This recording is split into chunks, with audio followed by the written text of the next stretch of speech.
people walking in front of the house. As you can imagine, the dogs every once in a while start going crazy. But it's because of that kind of noise. You got to be really careful not to let them out by accident. It's the same principle for the 4th of July, because you don't want to end up with a lost dog. And that's exactly what Dr. Reed Stevens is talking about on this Pet Talk Tuesday, addressing the awful issue of lost pets. Take a look. Hello, Linda. Thanks for having me on again. Reed Stevens. I'd like to talk about lost and found pets. It's easy to think during these times of COVID that our pets are nothing but underneath our heels. Our dog has gone for the 5th walk of the day. The cats are annoyed that we're still around the house and wondering when we're going to go back to work. So it's really important, even though these times, because we are still seeing pets that are lost. You can see it in the paper. You can see it almost anywhere about lost pets.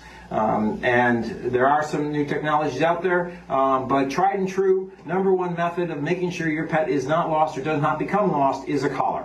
Cats and dogs both need collars. My good friend Barbara Carr, former executive director of the SPCA, used to say the #1 reason cats end up at the SPCA or shelters is because they don't have a collar. People assume a cat without a collar is a lost cat or a feral cat and is looking for a home. Your neighbor might be feeding your cat. Your neighbor behind you might be feeding your cat and not even know that it's your cat because it doesn't have a collar. So collars for cats, very important. Absolutely collars for dogs, with making sure your ID information is up to date. Current phone numbers, current contact information for you. The more modern version of collars, of course, is the pet ID tag. Great thing about those is they really can't be removed. They're permanent. They have information. It's not a GPS for your cat or dog, but if your cat or dog is taken to a shelter or a veterinarian or the SPCA, they will scan it with devices that look like this, that look for chip, and then you can be contacted through that information. Also critically important, and the #1 reason chips don't work is that information was put in by the shelter group or a rescue group and never updated with your information, or your information has changed. I can't tell you the number of times we found a chip in a pet that was lost and we were not able to find the original owner.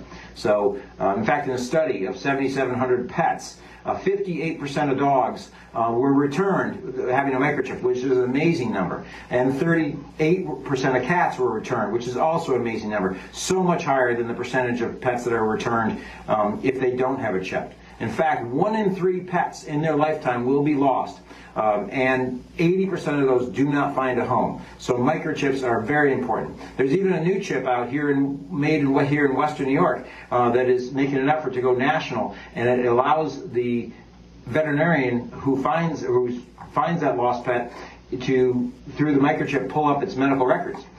Which is really new and exciting. It'll also ping the owner with a text message if their pet is found somewhere. So you could ask your veterinarian about that.